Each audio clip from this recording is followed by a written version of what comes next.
The credit card statement trembled in my arthritic hands as I stood in my kitchen in Chicago's South Side, the fluorescent light above me flickering like my faith in humanity. $18,000 at a luxury spa in Scottsdale, $23,000 at Neiman Marcus, $45,000 for what the statement simply called home renovations. And there, at the bottom of the page, circled in my shaky red ink, was the name on the account, Margaret Sullivan, my daughter-in-law's mother, the woman who had an unlimited card linked to my life savings while I clutched a $50 Target gift card my son had given me for my 73rd birthday 3 months ago. But I'm getting ahead of myself. Let me take you back to where this nightmare really began, to a different kind of trembling, a different kind of fear. 3 months earlier, I sat in my son Michael's pristine home office in Naperville, surrounded by mahogany furniture that cost more than my entire year's Social Security. He slid a stack of papers across his glass desk, his wedding ring catching the afternoon sun streaming through floor-to-ceiling windows. Estate planning, he called it. Just a formality, he said. His blue eyes, so much like his father's, looked tired, worn. He'd been working so hard, building his commercial real estate business from nothing into something that mattered. You know how love makes you stupid? How it puts blinders on you so thick you can't see the cliff you're walking toward. That was me. I signed those papers without reading them. I trusted my only child, the boy I'd raised alone after his father died, the man I'd sacrificed everything for. Power of attorney, he explained, just in case something happened to me, so he could take care of things, so I wouldn't be alone. The irony tastes like copper in my mouth now. I'd spent 40 years as a bookkeeper for a small accounting firm downtown, taking the L every morning at 5:30, coming home after dark. I'd saved every penny I could, living in the same 2-bedroom bungalow on the South Side where Michael grew up. The house where his father collapsed from a heart attack when Michael was 12. The house where I worked 2 jobs to put Michael through Northwestern. The house where I'd planned to live out my days in modest comfort. Maybe take a trip to see the Grand Canyon before my knees gave out completely. That afternoon in his office, Michael's wife, Jennifer, brought us coffee in delicate china cups. She smiled at me with those perfect veneers, her highlighted hair falling in magazine-worthy waves. Her mother, Margaret, had just arrived for an extended visit from Phoenix, she mentioned casually. Poor Margaret. Going through such a difficult divorce. Of course they'd help her get back on her feet. Family helps family, right? I nodded, sipping coffee that tasted like it cost more per ounce than my monthly water bill. Family helps family. Those words would echo in my head for months. The first crack in the facade came 2 weeks later. I needed a new water heater. Mine had finally died after 28 years of faithful service, flooding my basement with 3 inches of rusty water. The plumber quoted me $1,800. When I went to transfer money from my savings account at the bank branch on Halsted Street, the teller, a kind young woman named Rosa, who'd helped me for years, frowned at her computer screen. There's a hold on large transfers, she said quietly. You'll need to contact the account holder for approval. I'm the account holder, I told her, confused. She turned her screen toward me, and there it was, Michael Sullivan, power of attorney. All transactions over $500 required his approval. My heart did something strange in that moment. It didn't race, it didn't pound.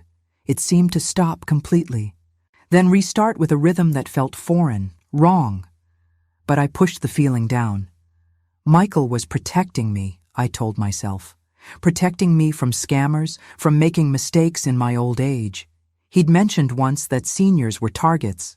He was being careful with my money, our money, his inheritance really. See how we lie to ourselves, how we craft elaborate stories to avoid the truth that's screaming in our faces. I called Michael from the bank parking lot, my ancient flip phone pressed against my ear. He approved the transfer immediately, his voice warm and concerned. Of course, Mom. I'm sorry about that. I should have mentioned the security measures. I'll have Jennifer bring you some of her lasagna tonight. You shouldn't have to cook after dealing with all that water. And he did. Jennifer showed up at 6 with a casserole dish, still warm, the cheese bubbling at the edges. We sat at my kitchen table, the same Formica one I'd bought used in 1985, and she asked about my day. She seemed genuinely interested. She laughed at my stories about the young couple next door whose toddler had helped the plumber by handing him the wrong tools. She hugged me when she left, and I felt ashamed for the suspicion that had flickered through me at the bank. That night, lying in my bed under the wedding ring quilt my mother had made, I stared at the ceiling and tried to remember when I'd stopped being a person and started being a responsibility. When had my son's love shifted from genuine affection to dutiful obligation, or had I imagined the shift entirely? The second crack came at Thanksgiving. The whole family gathered at Michael and Jennifer's sprawling colonial in Naperville, the kind of house with a 3-car garage and a chandelier in the entryway that probably cost more than my car. Margaret held court in the living room, draped across their leather sectional in designer clothes I recognized from commercials during my morning news. She was freshly back from some wellness retreat in Sedona, glowing and refreshed, regaling everyone with stories about sound baths and chakra alignment. I'd taken the Metra out from the city, a 90-minute journey that left me exhausted before I even arrived. I brought my famous pumpkin pie, the recipe my mother had taught me, the one Michael had loved as a child. I set it on the kitchen counter next to 3 other pies from some bakery in Oak Park that Jennifer raved about. Dinner was catered. Jennifer apologized, said she'd been too busy with the charity gala she was organizing to cook. Margaret sat at the head of the table in what had always been my seat when we'd celebrated at my house before Michael could afford houses like this. She talked about her new life, her fresh start. She'd just bought a condo in Scottsdale, she announced. Nothing too fancy, she said, waving her hand with its fresh manicure, just a little place to call her own. 2 bedrooms, mountain views. The real estate market there was crazy, but she'd found a gem. I wondered, in a distant sort of way, how a woman going through a difficult divorce could afford a condo in Scottsdale. But I said nothing. I smiled. I complimented the turkey. I asked about my grandchildren's school plays and soccer games. After dinner, while I was washing dishes, because old habits die hard and I couldn't just sit while there was work to be done, I heard Margaret and Jennifer laughing in the den. I wasn't trying to eavesdrop. The kitchen shared a wall with that room, and their voices carried through the expensive drywall. "Michael is so generous," Margaret said. "I don't know what I would have done without him. That card has been a lifesaver." Jennifer's response was warm, conspiratorial. "He's the best, and between you and me, it's not like we're hurting. The business is doing so well." His mother raised him right. Something in my chest tightened. What card? What generosity? But I kept washing dishes, my hands red in the hot water, and told myself I was imagining things. Christmas brought the $50 gift card, presented at their house on Christmas Eve with the same casual affection you'd give a distant cousin. The grandchildren got iPads and designer clothes. Margaret received a weekend at some luxury spa in Door County. Jennifer got diamond earrings that caught the light from their 12-foot Christmas tree. I got a Target gift card in a generic envelope with "To Mom" written in Jennifer's careful script. "Thank you," I said, hugging my son, feeling his body stiffen slightly at my touch. "It's perfect." "I know you like practical gifts," he said, already turning to help his daughter set up her new tablet. That night, back in my bungalow with its second-hand furniture and ancient appliances, I sat in my father's recliner and stared at that gift card. $50. I'd given Michael life. I'd given him every opportunity. I'd worked myself to the bone, and I was worth $50 to him. But even then, I made excuses. He's busy. He's stressed. The business takes so much of his energy. He doesn't mean to be thoughtless. He loves me, just in his own way. Do you hear yourself making these excuses for people who hurt you? Do you recognize that voice in your own head, desperately trying to rewrite reality into something bearable? The real discovery came in February in the most unexpected way. My neighbor's daughter, Sarah, worked as a loan officer at the same bank where I'd had my accounts for 30 years. We ran into each other at the Jewel Osco on Archer Avenue, both of us reaching for the last marked-down rotisserie chicken. "You take it," I said, pulling my hand back.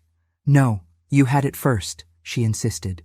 Then, lowering her voice, she added, "Mrs. Sullivan, can I talk to you about something?"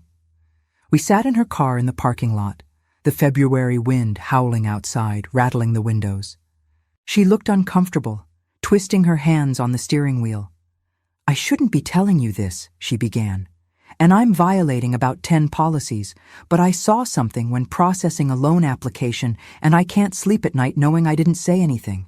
My mouth went dry. "Your son has been making substantial withdrawals from your accounts. Regular transfers, large ones. I only noticed because the account flagged for unusual activity, and when I looked into it, I saw the pattern. Mrs. Sullivan, in the last 8 months, he's withdrawn over $270,000. The world tilted. The car seemed to shrink around me. $270,000.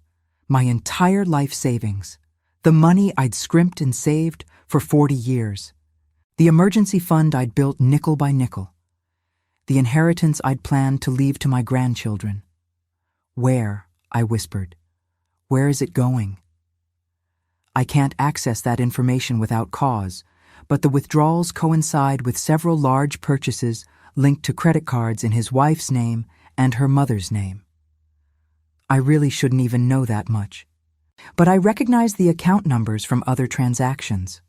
She gave me the name of a financial advisor, someone who specialized in elder financial abuse. She squeezed my hand before I got out of her car. "You're not crazy," she said, "and you're not alone." That night, I didn't sleep.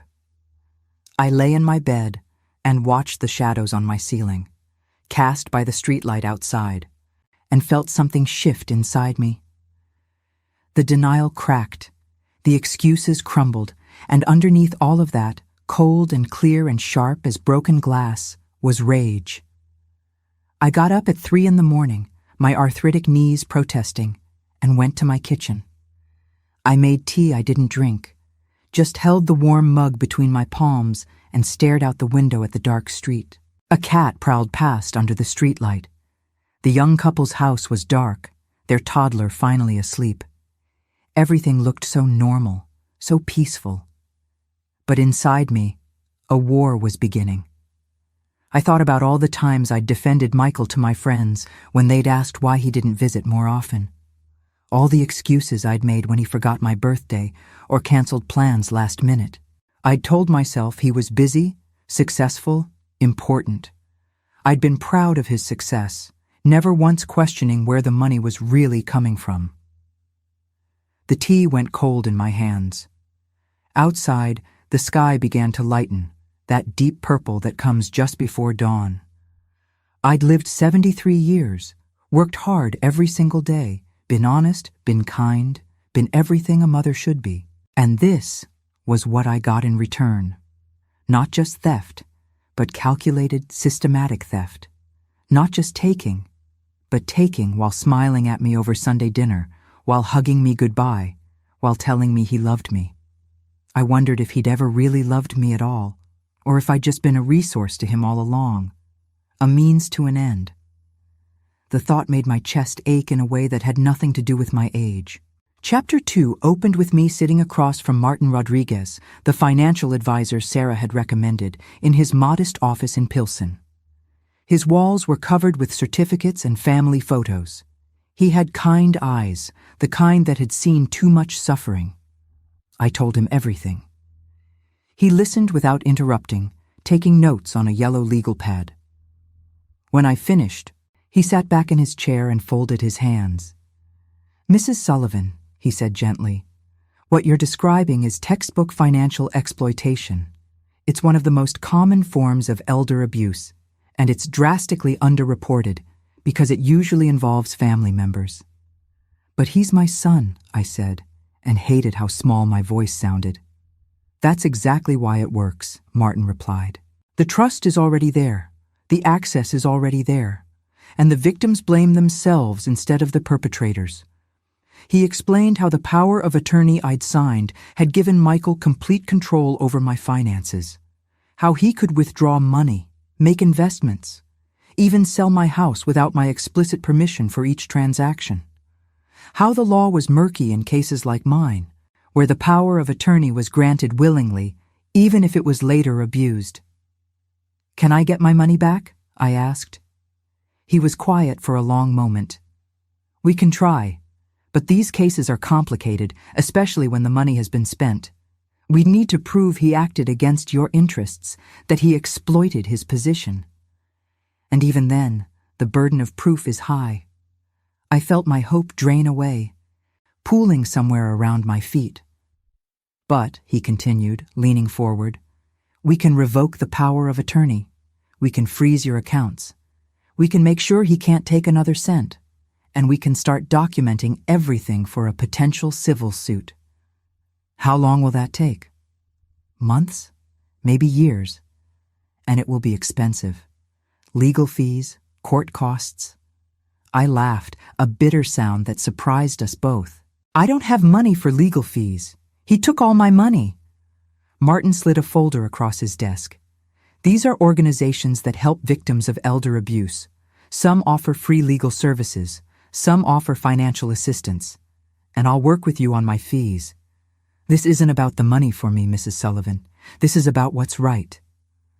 I took the folder with shaking hands. As I left his office, walking out into the cold Chicago afternoon, I felt something I hadn't felt in months, a flicker of hope. But hope, I was learning, could be its own kind of torture.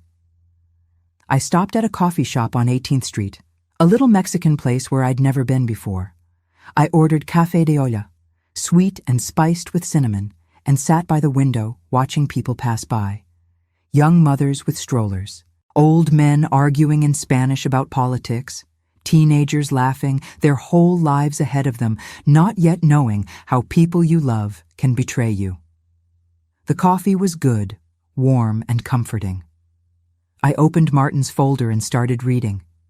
The National Center on Elder Abuse, the Illinois Department on Aging, Legal Aid Chicago, Senior Advocacy Network, page after page of resources, all dedicated to helping people like me, people who'd been victimized by their own families. It was both comforting and devastating to realize how common this was. I wasn't alone. I wasn't even unusual. I was just one more elderly woman who'd trusted the wrong person and paid the price. An older woman at the next table caught my eye. She smiled at me, that knowing smile that passes between women of a certain age. We don't need words to communicate our shared understanding of life's disappointments and small victories. I smiled back, and for just a moment, I didn't feel quite so alone. That night, I spread all my bank statements across my kitchen table. 40 years of statements, showing every deposit, every withdrawal, every transfer. I traced the pattern of my life in those numbers, the steady deposits from my bookkeeping job, the small withdrawals for groceries, utilities, the occasional movie, the larger withdrawals for Michael's college tuition, his wedding, the down payment on his first house. And then, starting 8 months ago, the hemorrhaging began. 5,000 here, 10,000 there, 20,000, 30,000. The amounts grew larger as time went on, as if he was testing to see how much he could take before I noticed. I noticed now. God help me, I noticed everything now. I created a spreadsheet, something I knew how to do from my bookkeeping days. I categorized every suspicious transaction. I cross-referenced dates with social media posts from Jennifer's Instagram, from Margaret's Facebook. The spa weekend in Door County, $3,500, the week after $15,000 left my account. Margaret's Scottsdale condo, purchased 3 days after a $60,000 wire transfer. Jennifer's new Mercedes, the one she'd claimed was a lease deal, appeared in their driveway 2 weeks after $28,000 disappeared from my savings. The evidence was overwhelming. The betrayal was complete. You're probably wondering why I didn't confront him immediately. Why I didn't call him up, screaming, demanding answers. But I knew my son. I knew how he worked. He'd been a debate champion in high school, could argue his way out of anything. He'd spin this, make me doubt my own eyes, make me feel guilty for questioning him. He'd probably already prepared explanations, justifications, stories about investments gone wrong, or emergencies I didn't know about. So instead, I did something I'd never done in my life. I started planning, I started documenting, and I started lying. The next Sunday, I showed up at their house for our regular family dinner with a smile on my face and a pie in my hands. I complimented Margaret's new outfit. I praised Jennifer's redecorated living room. I played with my grandchildren and pretended my heart wasn't a stone in my chest. "Michael," I said casually over coffee, "I've been thinking about that power of attorney. Maybe we should review it, make sure everything's in order. For tax purposes." I saw it then, just for a second. A flash of panic in his eyes. But he recovered quickly, smoothly. "Sure, Mom. But there's really no rush. Everything's fine. Actually, better than fine. Your portfolio has grown significantly." "Has it?" I kept my voice light, curious. "That's wonderful. I'd love to see the statements." Another flash of something. Annoyance? Fear? "I'll have my accountant put something together for you. These things are complicated. You know how finance is, lots of jargon and numbers." I smiled and let it drop. But I saw Jennifer and Margaret exchange a look across the table. They knew I'd noticed something. The game had changed. That week, I consulted with a lawyer Martin had recommended, a sharp-eyed woman named Patricia Chen who specialized in elder law. She reviewed my documents in her downtown office, her expression growing grimmer with each page. Patricia's office was on the 40th floor of a building in the Loop, with windows overlooking Lake Michigan. I'd taken the L downtown, the same route I'd taken for 40 years to my bookkeeping job. But this time felt different. This time I wasn't going to work. I was going to war. She was younger than I expected, maybe 50, with short black hair and glasses that kept sliding down her nose. Her office walls were covered with framed degrees and certificates, but also with children's drawings and family photos. She had a life outside of this, people who loved her. It made me feel both comforted and envious. "This is bad," she said finally, looking up from the stack of bank statements I'd brought. "The good news is, we can revoke the power of attorney immediately. The bad news is recovering the money will be almost impossible unless he voluntarily returns it." "Will he?" She looked at me with something like pity. "In my experience, people who take this much don't give it back easily." She leaned back in her chair, studying me. "Mrs. Sullivan, I need you to understand what you're getting into. This won't be quick, it won't be easy, and it's going to get ugly. Your son will fight back. He'll try to discredit you, maybe claim you're incompetent or confused. He'll make you out to be the villain. Are you prepared for that?" I thought about it, really thought about it. Was I prepared to be painted as a vindictive old woman? To have my son tell the world I was mentally failing? To lose what was left of my family? "I don't have a choice," I said. "If I don't fight, I have nothing. At least this way, I have a chance." Patricia nodded slowly. "Then let's get to work. So what do I do?" "We go nuclear," she said. "We revoke his access. We send a demand letter. We file a civil suit if he doesn't respond. We make his life uncomfortable enough that settling becomes more attractive than fighting." But she warned me, "This will destroy your relationship with your son, with your grandchildren, with your daughter-in-law. Once you start this process, there's no going back to how things were." "How things were?" I repeated. "You mean where he robbed me blind while I smiled and baked him pies?" She didn't answer. She didn't need to. I signed the papers to revoke the power of attorney that afternoon. Patricia filed them immediately. Within 24 hours, Michael's access to my accounts would be terminated. I went home and waited for the explosion. It came at 10 o'clock that night. My phone rang, Michael's name flashing on the screen. I let it ring 4 times before answering, my hand surprisingly steady. "What the hell, Mom?" His voice was tight, angry. "I just got a notice from the bank that my access to your accounts has been revoked. What's going on?" "I'm taking control of my own finances," I said calmly. "I should have done it years ago. Is this about the water heater?" Because I explained that the security measures were for your protection. "This isn't about the water heater, Michael." "Then what?" He was shouting now. "I've been managing your money responsibly, growing your investments, making sure you're taken care of. And this is the thanks I get?" I took a breath. $270,000, Michael. That's how much has left my accounts in 8 months. Would you like to explain where that money went? Silence. Long, heavy silence that stretched between us like a chasm. "I don't know what you're talking about," he said finally, his voice different now. Careful, calculated. "Don't lie to me," I said, and was surprised by the steel in my own voice. "I have every statement, every transaction. I know about Margaret's condo, Jennifer's car, the renovations, the spa trips, all of it funded by my life savings. Those were investments," he said. "Smart financial moves. The real estate market, Mom, you don't understand these things.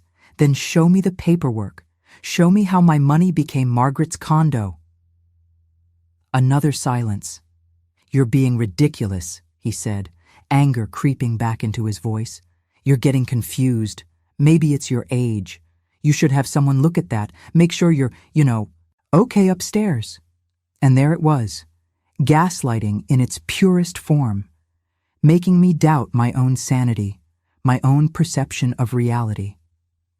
Have you ever had someone you love try to convince you that you're crazy, that your eyes are lying, your memory is failing, your understanding of basic facts is somehow flawed? It's a special kind of cruelty, surgical in its precision. I'm not confused, Michael. I'm done. I hung up. The phone rang again immediately. I turned it off. That night, I didn't cry. I didn't rage.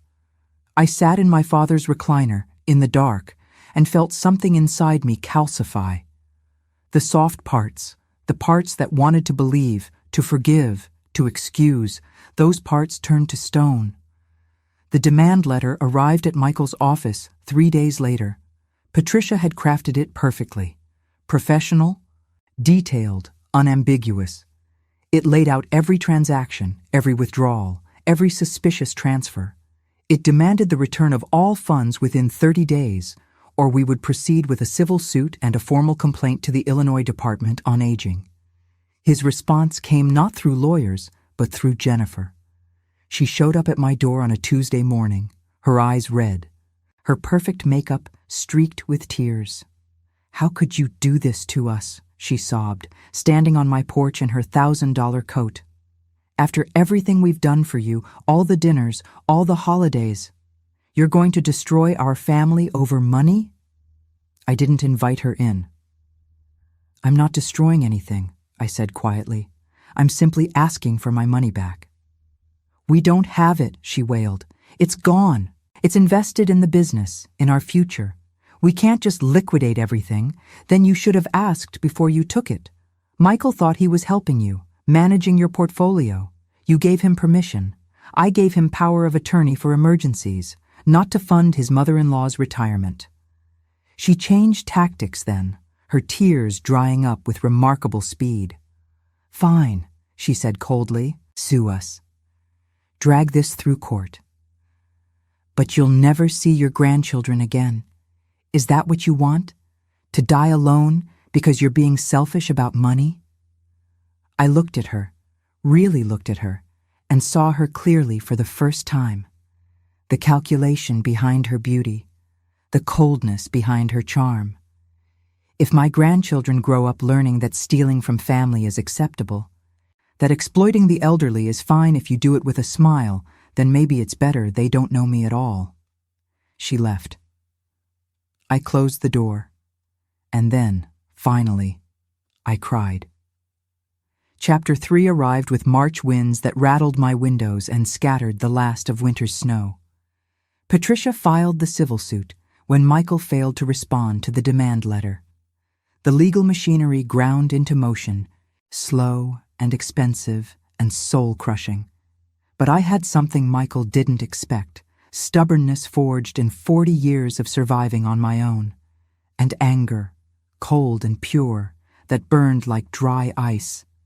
I started reaching out to people I'd neglected during my years of being the dutiful mother and grandmother, my church group, women I'd known for decades but had drifted away from as Michael's demands on my time increased. My neighbors, who'd watched me age in this house and had their own stories of family betrayal. The support surprised me. These women became my army. Martha, who lived 2 houses down, had a daughter who worked in commercial real estate. One phone call later, I had information about Michael's business finances that his own lawyer probably didn't know. His company was leveraged to the hilt, drowning in debt, propped up by my money. Dolores from church had a grandson who was a journalist. Interested in a story about elder financial abuse, she asked me over coffee in my kitchen. Because this is exactly the kind of thing people need to hear about. I hesitated. Going public meant permanent estrangement. It meant war. He already declared war, Dolores said gently. When he stole from you. You're just finally recognizing it. The article ran in the Chicago Tribune 6 weeks later. It didn't name Michael, but it didn't have to. Anyone who knew our family would recognize the details. The story of a successful businessman who systematically drained his elderly mother's life savings while showering his mother-in-law with luxury. The journalist had done his homework, interviewing financial experts and elder abuse advocates. The story went viral locally, shared thousands of times on social media. My phone exploded. Cousins I hadn't heard from in years.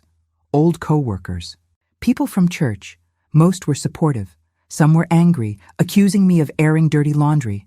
A few were Michael's friends, telling me I should be ashamed. Michael called once. I answered, a mistake I regretted immediately. You've destroyed me, he said, his voice hollow. My reputation, my business, everything. Are you happy now? Did you give Margaret an unlimited credit card? I asked. Silence. Did you? Answer the question, Michael. She needed help, he said finally. She was desperate. And I didn't? Your mother, living on Social Security, didn't need help? But Margaret, who chose a messy divorce, she deserved unlimited access to my life savings? You don't understand, he started. I understand perfectly, I interrupted. I understand that you chose her over me, that you valued her comfort over my security, that you looked at me and saw a bank account instead of the woman who raised you alone. I did what I thought was right, he said, but his voice was weak. No, I said. You did what was easy, what benefited you, and now you're facing consequences and you can't stand it. I hung up. This time, he didn't call back. The lawsuit crawled forward. Depositions, discovery, motions.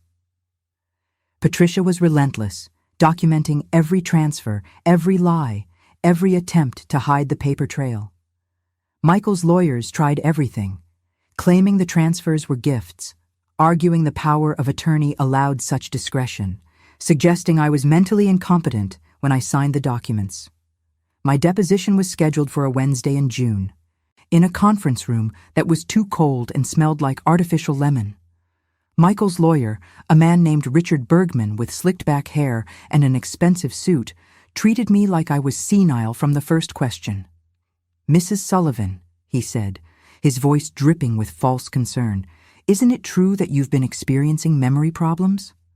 No, I said, but you're 74 years old. Surely you forget things from time to time, don't you? I asked, and Patricia had to hide a smile. He tried a different approach. You signed the power of attorney willingly, correct? Yes. And you trusted your son to manage your finances? I trusted him not to steal from me. There's a difference. The deposition lasted 4 hours. Bergman tried to rattle me, to catch me in contradictions, to make me seem confused or vindictive. But I'd spent 40 years as a bookkeeper. I knew my numbers, I knew my facts, and I knew exactly what had been done to me. But Patricia had me evaluated by 3 independent doctors. Cognitive tests, psychological assessments, the works. All confirmed what I already knew. I was sharp, competent, and fully aware of what had happened to me. The cognitive tests were humiliating, even though I knew I'd pass them. Drawing clocks, remembering word lists, answering questions about what year it was, who the president was, proving I wasn't crazy, wasn't confused, wasn't imagining the theft of my life savings. But I did it, because I had to, because Michael's defense rested on painting me as incompetent. Summer arrived, and with it, the first real break in the case. One of Michael's former business partners, someone he'd pushed out in a dispute over money, reached out to Patricia. He had documents, he said, financial records that showed a pattern of questionable decisions, including the use of investor funds for personal expenses. The information he provided was gold. It showed that Michael hadn't just stolen from me. He'd been stealing from his business partners too, using creative accounting to hide the shortfalls. My money had been used to paper over losses to maintain the illusion of success. Patricia amended the lawsuit, adding fraud charges. The Illinois Department on Aging launched a formal investigation. Suddenly, Michael was facing not just a civil suit, but potential criminal charges. His lawyers approached Patricia about settling. The meeting happened in September, in a conference room downtown, with a view of the lake. Michael looked terrible, 20 pounds thinner, his hair graying at the temples. Jennifer wasn't with him. Margaret, I learned later, had fled back to Arizona, claiming she knew nothing about where the money had come from. I arrived early, took the elevator up with Patricia, and waited in that conference room with its polished table and leather chairs. Through the floor-to-ceiling windows, I could see boats on the lake, people living their normal lives, while mine had become this battlefield. When Michael walked in, our eyes met for just a second. I saw him flinch, actually flinch, at the sight of me. Good. He should be uncomfortable. He should feel every bit of the shame and regret that I'd been carrying for months. His lawyer, Bergman, did most of the talking at first. Lots of legal jargon, lots of attempts to frame this as a misunderstanding between family members. Patricia shut him down quickly. "Let's be clear about what this is," she said, her voice sharp. "This is theft. Systematic. Calculated theft of an elderly woman's life savings. You can dress it up however you want, but that's the truth. They offered $100,000 to be paid over 5 years. Plus, Michael would sign over his portion of my house should I ever sell it, though it was never his to begin with. The offer was so insulting I almost laughed. $100,000, less than half of what he'd stolen. Paid out over 5 years, so I might not even live to see all of it. "No," I said. "Mom," Michael started, his voice breaking. "Please, this is destroying me. The business is failing. Jennifer is talking about divorce. I might lose everything." "You already lost everything," I said, "the day you decided I was worth less than Margaret." Patricia laid out our counteroffer. Full restitution of $270,000, plus legal fees and interest, payment within 1 year, and a formal admission of wrongdoing to be entered into the public record. Michael's lawyer blanched. "That's impossible. He doesn't have that kind of liquidity." "Then he should start selling things," I said. "Margaret's unlimited card can go first." We walked out. Michael sat there, his head in his hands, and I felt nothing. Not triumph, not satisfaction. Just an absence where love used to be. Chapter 4 brought the kind of clarity that only comes from complete disillusionment. October arrived with falling leaves and falling temperatures, and I found myself strangely at peace. The lawsuit was exhausting, expensive, and emotionally devastating. But it was also liberating. I'd spent decades making myself smaller to accommodate other people's comfort. Quiet so Michael could study. Thrifty so he could have opportunities. understanding when he was too busy to visit, grateful for scraps of attention. No more. I joined a support group for victims of elder financial abuse. We met twice a month in a church basement in Beverly. There were 12 of us, mostly women, all with variations of the same story. Children, grandchildren, nieces and nephews who'd seen opportunity in our trust. Helen, 81, whose grandson had stolen her house through a forged quitclaim deed. Dorothy, 75, whose daughter had maxed out credit cards in her name. Robert, the only man in our group, whose son had convinced him to invest in a business that never existed. The basement smelled like old coffee and the lemon oil they used on the wooden chairs. We sat in a circle, like an AA meeting, and one by one we'd tell our stories. Sometimes people cried, sometimes they raged, sometimes they just sat in silence, too exhausted by their battles to find words. At my first meeting, I was terrified. I didn't want to be one of these people, these victims. I didn't want to admit out loud what had happened to me. But when it was my turn to speak, and I started telling my story, something broke open inside me. My son stole from me, I said, and the words felt both impossible and inevitable. He took almost everything I had, and I didn't see it until it was too late. Helen reached over and took my hand. Her skin was papery thin, spotted with age, but her grip was strong. "We all know, honey," she said. "We all know exactly how that feels." And they did.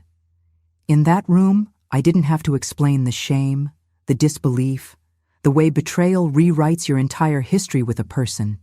They'd all lived it. They all understood. We weren't just victims supporting each other. We were warriors, learning to fight back.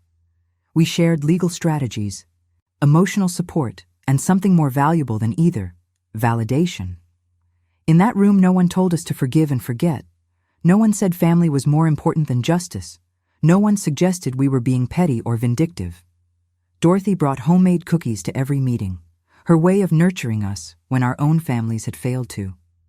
Robert always had legal tips, things his lawyer had taught him. Helen had a dark sense of humor that made us laugh even when we wanted to cry. We became a family of sorts, bonded not by blood, but by shared trauma and mutual understanding. It was through that group that I met James. He was 76, a retired electrician whose daughter had stolen nearly $1 million from him over the course of a decade. He'd won his case, recovered most of his money, and now volunteered his time helping others navigate the legal system. "You're going to make it through this," he told me after one meeting, his hand gentle on my shoulder. "And on the other side, you're going to be stronger than you ever imagined." I wanted to believe him. The holidays approached with a dread I'd never felt before. For the first time in my life, I wouldn't spend Thanksgiving or Christmas with my son, wouldn't watch my grandchildren open presents, wouldn't cook my mother's recipes in someone else's kitchen. November arrived with gray skies and early darkness. I'd always loved the holidays before, the planning, the cooking, the gathering of family. Now the thought of them made my stomach hurt. I walked past the Jewel Osco and saw the Thanksgiving displays, the turkeys and stuffing mix and canned cranberry sauce, and had to fight back tears. At the support group meeting before Thanksgiving, Dorothy stood up with an announcement. "We're not spending the holidays alone this year," she declared. "We're having a potluck at my place. Everyone's invited. Bring a dish and bring yourselves." I almost cried right there in that church basement. But the support group threw a Thanksgiving potluck. We gathered in Dorothy's apartment in Hyde Park, a dozen people bound by shared trauma, and we ate and laughed and told stories. It wasn't the same as family, but it was something. It was enough. Dorothy's apartment was small but warm, filled with the smell of roasting turkey and baking pies. Helen brought her famous green bean casserole. Robert made his mother's cornbread dressing. I made my pumpkin pie, the one Michael used to love, and this time people actually ate it and told me it was wonderful. We went around the table saying what we were grateful for. When it was my turn, I looked at these people, these strangers who'd become my lifeline, and said, "I'm grateful for all of you, for understanding, for not making me feel crazy or vindictive or wrong." Helen raised her glass of sparkling cider. "To surviving," she said, "and to each other." "To surviving," we echoed. And I meant it. Michael made one last attempt to reach me in December. Not a phone call or a letter, but a message delivered through my priest. Father Mike, who'd baptized Michael, who'd buried my husband, came to my house with a heavy heart. "Michael came to confession," he said carefully. "He's struggling with what he's done. He wants to make amends." "Then he should start by giving back my money," I said. "He says he can't. But he wants you to know he's sorry. He wants forgiveness." I looked at Father Mike, this man who'd guided me through so much grief, and I said something I never thought I'd say to a priest. Some things shouldn't be forgiven. Some things are too big, too destructive. Michael didn't make a mistake. He made a choice, over and over, for 8 months. He chose Margaret over me. He chose wealth over integrity. He chose his comfort over my security. And now he wants me to absolve him so he can feel better about himself. Father Mike was quiet for a long moment. "Forgiveness isn't for him," he said finally. "It's for you. So you're not carrying this anger forever." "I'm not carrying anger," I said. "I'm carrying clarity. There's a difference." After he left, I thought about forgiveness, about whether it was possible or even desirable. I'd spent my life forgiving Michael for small things. Forgotten birthdays, missed calls, broken promises. I'd forgiven because that's what mothers do. Because unconditional love means accepting the conditions. But this wasn't a forgotten birthday. This was systematic theft. This was betrayal so complete it had rewritten our entire relationship retroactively. Every memory I had was now tainted with the question, was he always capable of this, and I just didn't see it? I couldn't forgive that, wouldn't forgive that, and maybe that made me a bad Christian, a bad mother. But it made me a person with boundaries, and that felt more important. The new year arrived with a settlement offer that almost seemed like justice. Michael's business had collapsed under the weight of the scandal and his mounting legal fees. He was forced to sell his house, the colonial in Naperville with the 3-car garage and the chandelier in the entryway. The proceeds, after paying off the mortgage and his business debts, came to $340,000. Patricia negotiated hard. Michael would give me $250,000, keeping $90,000 to rent an apartment and start over. It wasn't the full restitution we'd demanded, but it was close, and it would be paid immediately, not over years. I sat in Patricia's office, staring at the settlement agreement, and felt the weight of a decision I'd never wanted to make. "If I accept this," I said, "it's over. He'll never speak to me again." "Mrs. Sullivan," Patricia said gently, "he hasn't spoken to you in months. Accepting this doesn't change that. It just gives you back some of what he stole." "What about the admission of wrongdoing?" She sighed. "That's the sticking point. He'll admit to poor financial management but not fraud. It's the best we're going to get without going to trial, and a trial could take another year with no guarantee of a better outcome." I thought of my grandchildren, growing up believing their grandmother was vindictive, greedy, cruel. I thought of Michael, explaining away his actions, playing the victim.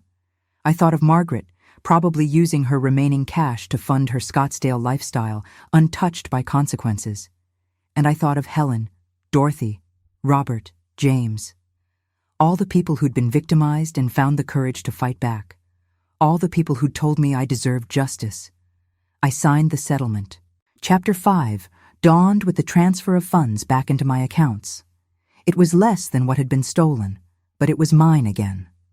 Patricia's fees took another chunk, leaving me with about $190,000. Not the comfortable retirement I'd planned, but enough. Enough to survive. Enough to rebuild. I learned something valuable in those months. You can't get your old life back after betrayal. The person you were, the relationships you had, they're gone. But you can build something new, something smaller maybe, but also stronger. You can build a life based on truth instead of illusion. I started volunteering at a senior center in Bridgeport, helping other elderly people understand their finances spot warning signs of exploitation. I shared my story, the whole ugly truth of it, with people who needed to hear it, and they shared theirs with me. I learned that financial abuse of the elderly is staggeringly common. 1 in 10 seniors experiences it, but only 1 in 44 cases is ever reported because the victims are too ashamed, too confused, or too afraid of losing their families. I learned that the average age of victims is 75, that women are more likely to be victimized than men, that adult children are the most common perpetrators, followed by other family members and caregivers. I learned that victims lose an average of $120,000, though cases like mine, involving power of attorney abuse, tend to be much larger. And I learned that most victims never recover their money, never see justice, never get to say out loud, "What happened to me was wrong, and I deserved better." Spring arrived with cherry blossoms in Washington Park and a knock on my door I didn't expect.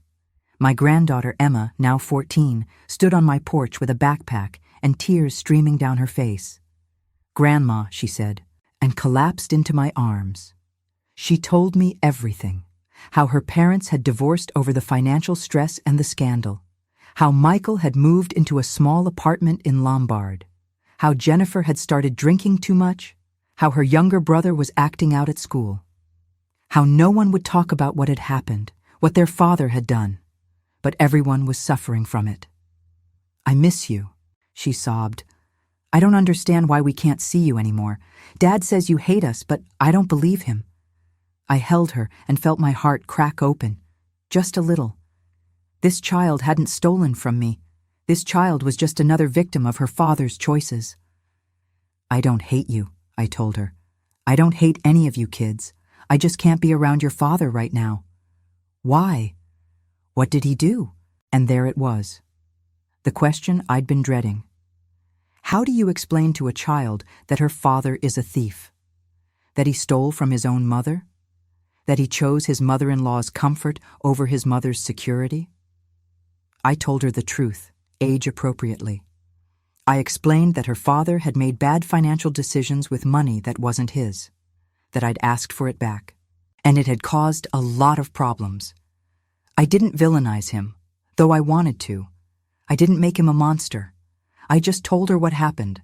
She was quiet for a long time, processing. "So that's why we had to move," she said finally. "Why Mom is so angry all the time, why Dad looks so sad." "Yes? Is it my fault? For wanting things? For asking Dad to buy me stuff? No, baby, this is not your fault. This is never your fault. Adults make their own choices, and your father made bad ones. You don't carry that." She stayed for dinner. We made spaghetti, the same recipe I'd made for her father when he was her age. We talked about school, boys, her plans for high school. We didn't talk about her father again, and that felt right. As we cooked together, I watched her move around my kitchen. She had Michael's eyes, but her grandmother's smile. My mother's smile. She hummed while she stirred the sauce, just like I used to do. For a moment, it felt like I had my family back. "Tell me about school," I said, draining the pasta. "What's your favorite subject?" "English," she said. "We're reading To Kill a Mockingbird. It's about doing the right thing even when it's hard." She looked at me when she said it, and I knew she understood more than I'd given her credit for. This child wasn't just visiting her grandmother. She was trying to understand the catastrophe that had torn apart her family. Over dinner, she told me about her friends, about the boy who'd asked her to the school dance, about her plan to try out for the debate team just like her father had. Normal teenage things, but there was a shadow in her eyes that hadn't been there before. When she left, she hugged me tight. "Can I come back?" she asked, without telling Dad. I wanted to say yes. I wanted to welcome her with open arms, rebuild our relationship in secret. But I knew that would only complicate things, put her in the middle of an adult conflict she shouldn't have to navigate. "I think you need to talk to your father," I said. "Tell him you came to see me. Tell him you want to have a relationship with me. If he says no, then we'll figure something out. But I won't be part of sneaking around. You deserve better than that." She nodded, wiping her eyes. "I'll try. I love you, Grandma," she said. "No matter what Dad says, I love you." "I love you too, baby," I told her. "Always have, always will." She never came back. Michael, I learned through Father Mike, forbade it, told his children that I was toxic, manipulative, determined to destroy their family. He painted himself as the victim and me as the villain, and they were too young, too loyal to question his narrative. It hurt more than I expected.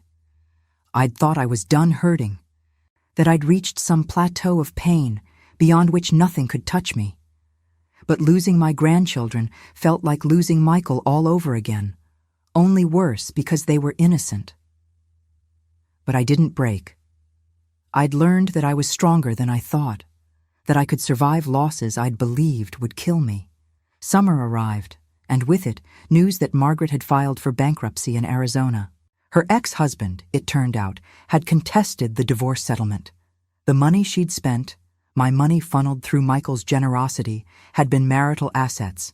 She was being sued for dissipating marital funds, and the judge was not sympathetic. I felt a grim satisfaction at that news. Not quite justice, but close enough. Michael tried to start a new business, a consulting firm. It failed within 6 months. His reputation in Chicago's commercial real estate world was destroyed. No one would work with him. No one would invest in him. The article in the Tribune had seen to that. He moved to Milwaukee, I heard. Started over in a new city where no one knew his name or his history. Jennifer stayed in the suburbs with the kids, working as a paralegal to make ends meet. And me. I was still in my bungalow on the south side, the house I'd lived in for 40 years, the house I'd planned to die in. But now it felt different. Not like a prison of memories, but like a fortress I'd defended and kept. I redecorated slowly, with money from my recovered funds. New curtains, a fresh coat of paint, a garden in the backyard with tomatoes and herbs. Small changes that felt like reclamation. I was 74 years old, and I was building a new life from the rubble of the old one. It wasn't the life I'd imagined, but it was mine, wholly and completely mine, and that mattered more than I could say. Chapter 6 brought an unexpected opportunity. The journalist who'd written the Tribune article reached out. He was working on a book about elder financial abuse, a deep dive into the epidemic and its victims. Would I be willing to share my full story? I said yes. The interviews were harder than I expected. Reliving the betrayal, the discovery, the fight. Admitting out loud how blind I'd been, how desperately I'd wanted to believe Michael was protecting me instead of robbing me. The journalist, a kind man in his 40s named David, was patient, respectful, never pushing when I needed breaks. The book came out the following spring. It was called Blood Money, The Hidden Epidemic of Elder Financial Abuse. My story was one of 6 featured, and David didn't pull any punches. He named Michael, laid out every detail of the theft, explained how the power of attorney had been weaponized against me. I braced for the fallout, but it never came.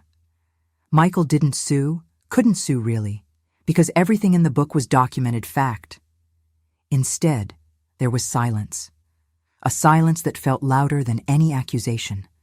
But other things happened. The book became a bestseller. I was invited to speak at conferences about elder abuse, to share my story with social workers, lawyers, financial advisors. I became, improbably, an advocate. Me, the quiet bookkeeper who'd spent her whole life in the background.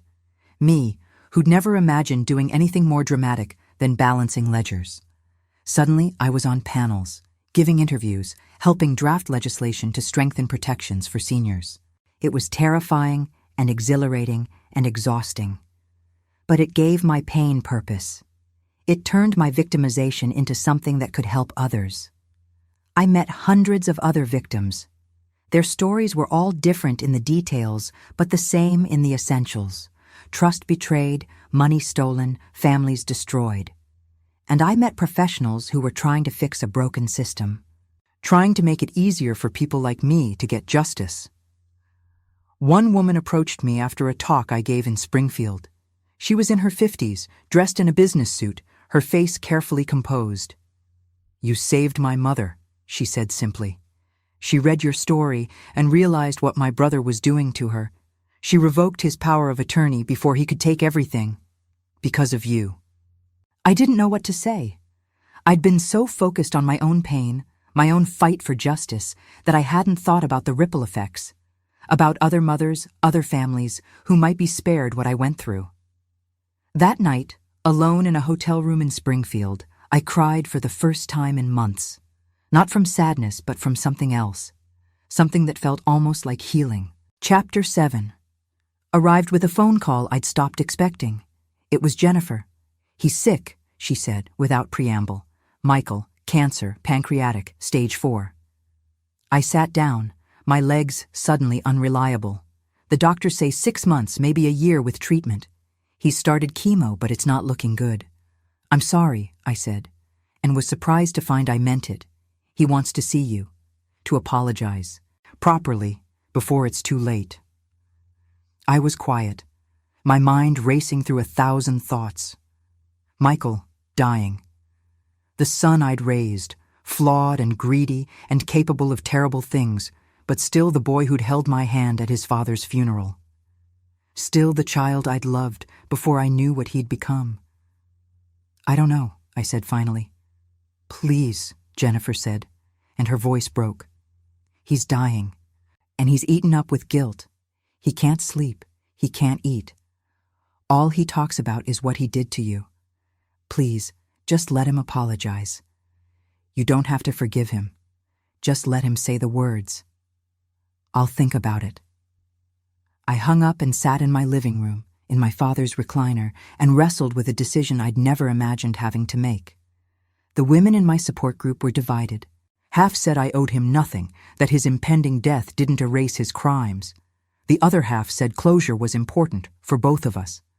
Father Mike said forgiveness was for my soul, not his.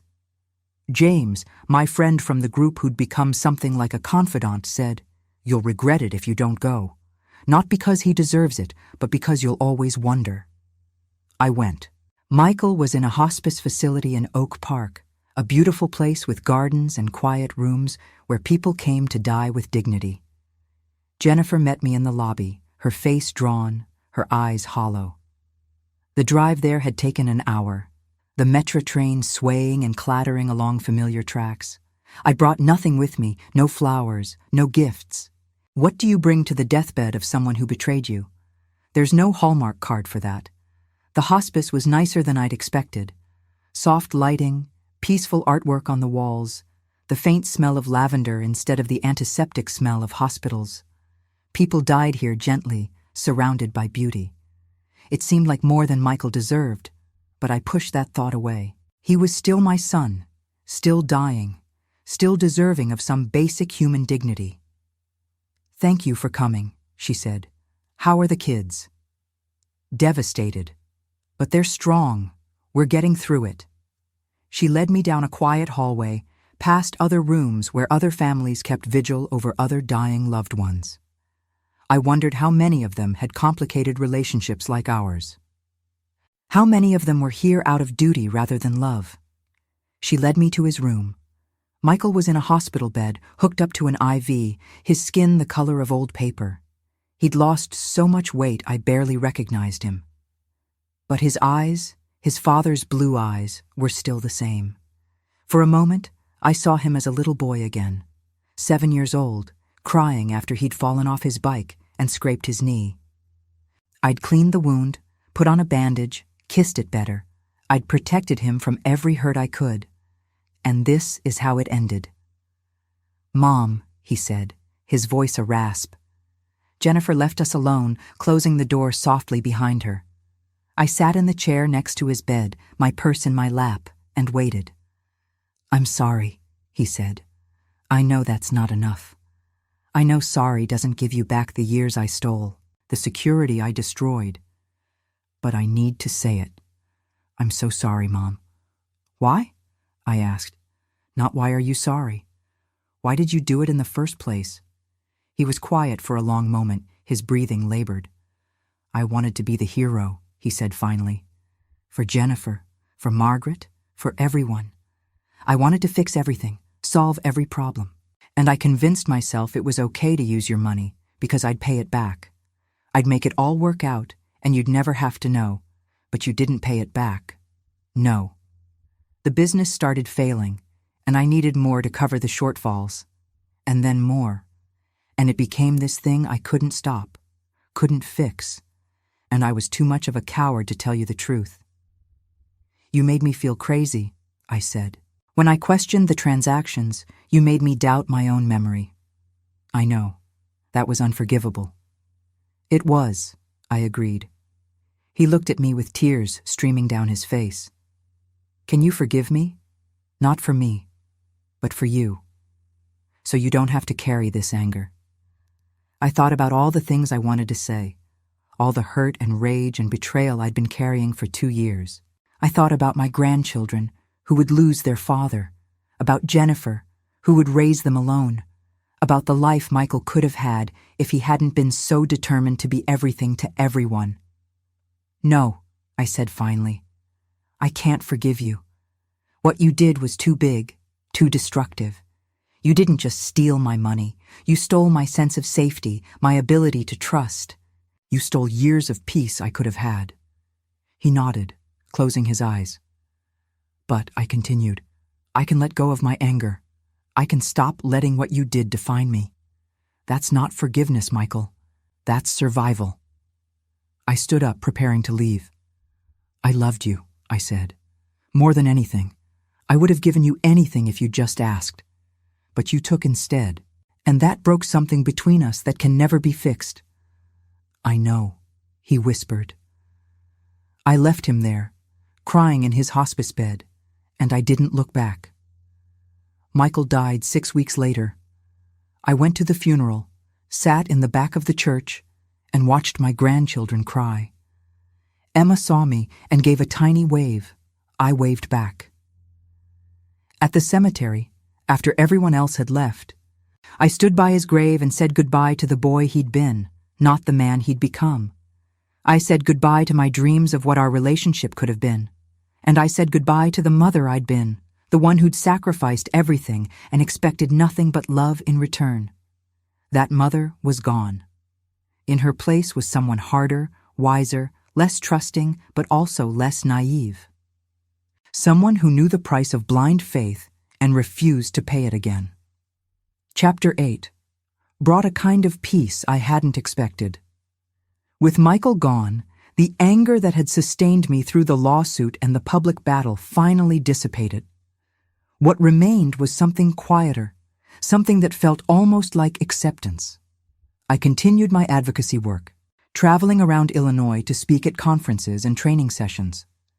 I helped draft legislation that would make it harder for people to abuse power of attorney, that would require more oversight and transparency. The bill passed, was signed into law, and was named the Senior Financial Protection Act. The day the bill was signed, I stood in the state capitol in Springfield alongside other advocates and legislators. The governor shook my hand, thanked me for my courage in coming forward. Cameras flashed, reporters asked questions. I was 78 years old, and I was helping change the laws that would protect other elderly people from what had happened to me. After the ceremony, a young woman approached me. She was maybe 30, with kind eyes and a nervous smile. "My grandmother sent me," she said. "She saw you speak last month in Peoria. She wanted me to tell you that she confronted my uncle about the money he was taking. She got it back, all of it, because of you." I felt tears prick my eyes. "What's her name?" "Dorothy Campbell," the woman said. "She said to tell you that you gave her courage." I never met Dorothy Campbell, but I thought about her often after that. Thought about how one person's pain, shared openly, could become another person's strength. How visibility could be its own form of justice. It felt like victory, though not the kind I'd imagined. Michael was gone, my money was only partially recovered, and my relationship with my grandchildren was fractured. But I'd turned my trauma into something that would help others, and that mattered. Jennifer reached out occasionally, usually around holidays. The kids were doing well, she'd report. Emma was thriving in high school. The younger ones were adjusting to life without their father. Would I like to come to Christmas dinner? I declined gently. The wounds were too fresh, the history too complicated. Maybe someday, I told her, but not yet. James and I started spending more time together. Two old people who'd been burned by family but found friendship in the ashes. We went to museums, took the L downtown to see shows, cooked dinner in each other's kitchens. It wasn't romance, nothing so simple. It was companionship forged in shared trauma and mutual respect. He understood why I couldn't forgive Michael. He understood why I needed boundaries with my grandchildren.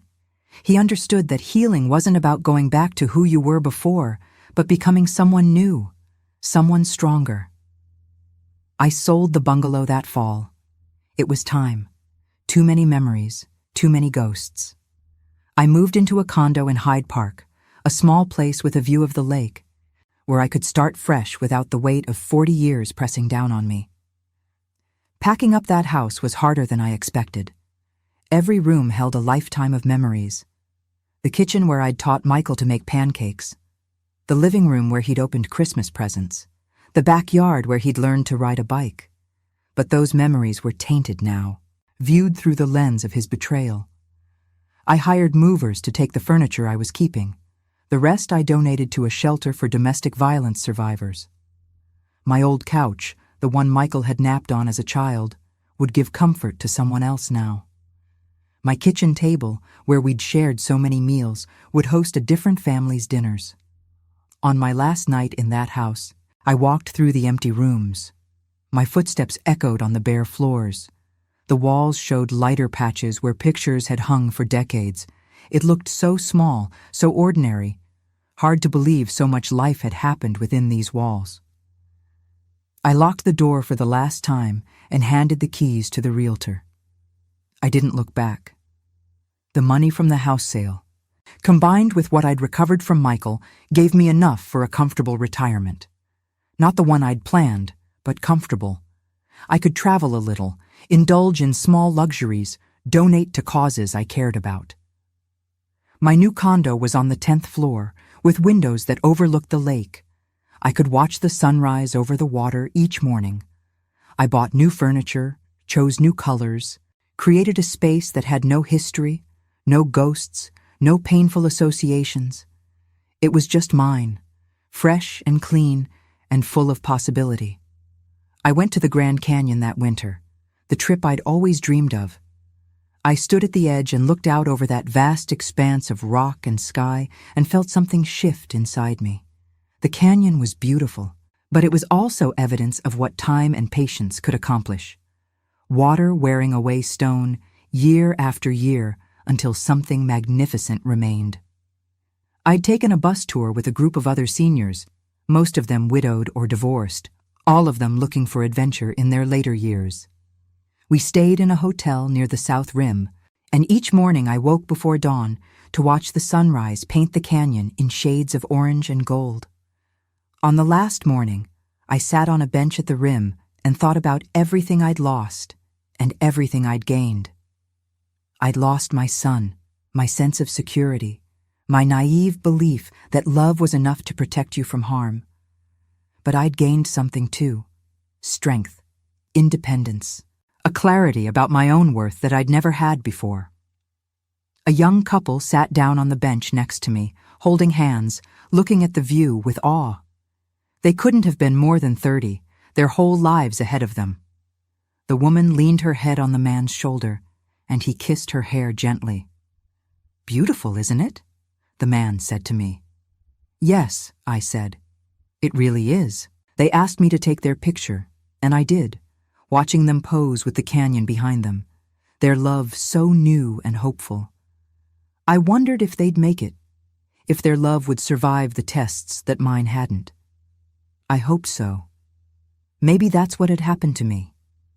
The betrayal had worn away everything soft, everything naive, everything that took trust for granted, and what remained was stronger, more resilient, more certain of my own worth. Chapter 9. The Wisdom and the Path Forward. It's been 5 years now since I signed those papers in Michael's office, since I unknowingly gave away control of my life. 5 years since the betrayal, the lawsuit, the public battle, Michael's death. 5 years of rebuilding, relearning, and reinventing who I am. I'm 79 now. My hair is completely white. My hands shake more than they used to, and I take more medications than I'd like to admit. But I'm here.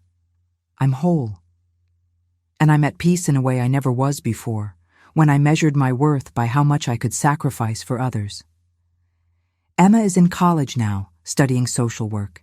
She reached out last year, wanting to reconnect. We meet for coffee once a month, and slowly, carefully, we're rebuilding our relationship.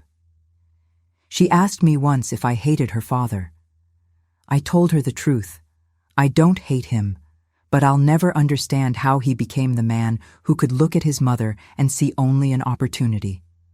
The other grandchildren are still distant, still loyal to the narrative Michael built before he died. Maybe that will change someday, maybe it won't.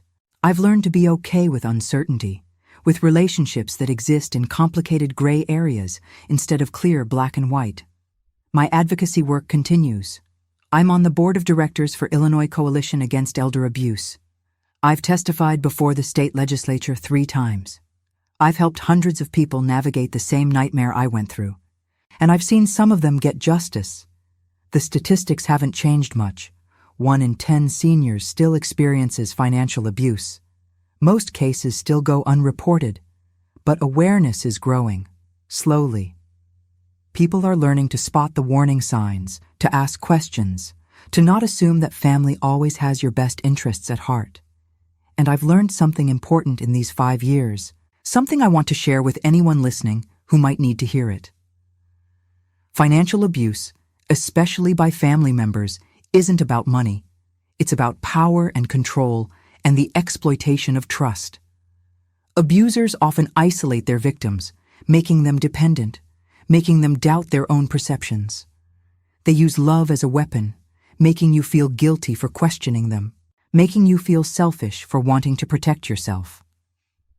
The warning signs are clear if you know what to look for. Someone pressuring you to sign documents without explaining them fully. Someone taking control of your finances and making it difficult for you to access information about your own accounts.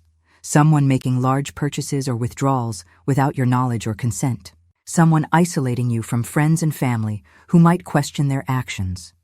Someone getting defensive or angry when you ask about money. If you recognize these signs, act immediately. Document everything. Keep copies of all financial statements and legal documents. Talk to someone you trust outside the family, a friend, a lawyer, a financial advisor. Report the abuse to Adult Protective Services or your state's Department on Aging. And most importantly, don't let shame or fear stop you from protecting yourself. Family relationships are important, but they don't give anyone the right to exploit you. Love shouldn't cost you your security, your independence, or your peace of mind. I wish I'd known all of this 5 years ago. I wish I'd questioned those papers before I signed them. I wish I'd paid more attention to the warning signs, to the subtle ways Michael was pushing me to the margins of my own life. But I can't change the past. None of us can. All we can do is learn from it, share what we've learned, and try to prevent others from making the same mistakes. So here's what I want you to take away from my story. You are never too old to protect yourself. You are never too dependent to set boundaries. And you are never wrong to question someone who asks for your trust without earning it. Your financial security is not selfish. Your independence is not stubborn. Your desire to understand and control your own life is not paranoid. These are your rights, and you should never apologize for defending them. If you're going through something similar, please know you're not alone. There are resources available, people who can help, organizations dedicated to protecting seniors from exploitation. Reach out, ask for help. Don't let shame or family loyalty keep you trapped in a situation that's harming you.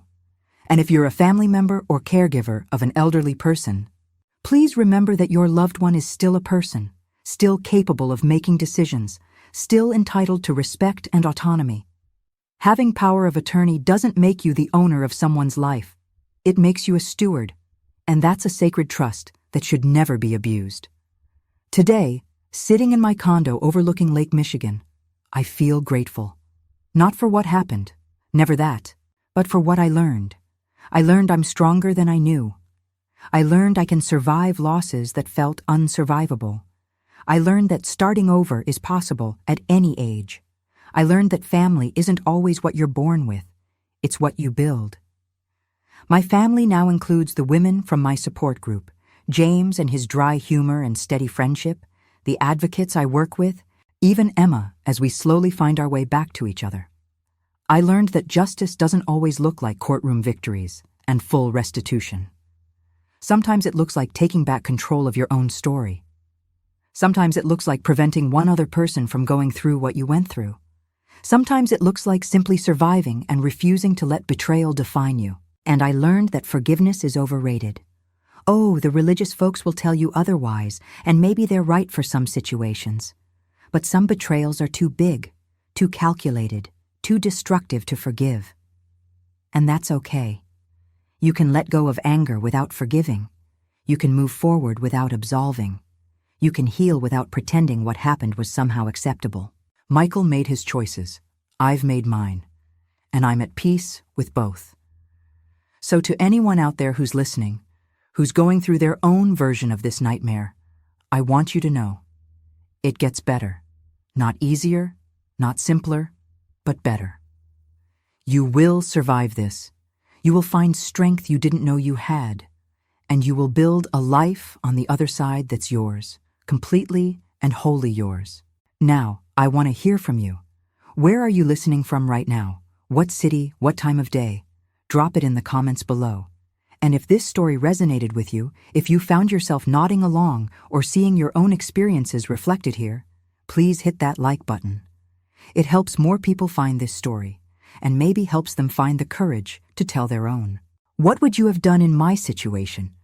Would you have fought back the way I did, or would you have taken a different path? Share your thoughts in the comments. I read every single one, and your perspectives matter. And if you want to hear more stories like this, stories of people facing impossible situations and finding ways to survive, to thrive, to turn their pain into purpose, then please subscribe to this channel. We share a new story every week, and each one comes from real experiences, real struggles, real victories. Before you go, I want to suggest 2 other videos you might find helpful. The first is about recognizing the signs of financial abuse before it's too late. The second is about rebuilding your life after a major betrayal. Both offer practical advice along with the